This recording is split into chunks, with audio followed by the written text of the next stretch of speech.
есть то, что доктор Тахири применяет как самое основное целебное свойство асафетида называется. Вот я это добавляю в свой продукт, это вот суманак. Суманак на русском языке это солод, сочево, кулага, мухия. Это везде есть. Но самое главное, что здесь вот, появилось последнее, это асафетид. Асафетид,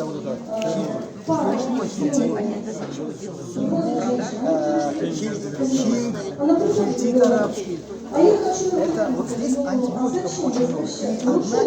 Один из антибиотиков это асафетид. Я прям вот это рекомендую всем, потому что вот с этой вот баночки, просто подумайте, с этой баночки женщина зашла к своей подруге. Утром ей звонит, говорит, что я у тебя вчера ела? Она говорит, я же тебе сказала, на день рождения подарили мне вот это. Она говорит, это все понятно. Что это такое? Я не знаю. Ну спроси. А что случилось, говорит? У меня вчера опухоль была. Сегодня нету. 2 столовые ложки съела. Вы понимаете? 2 столовые ложки.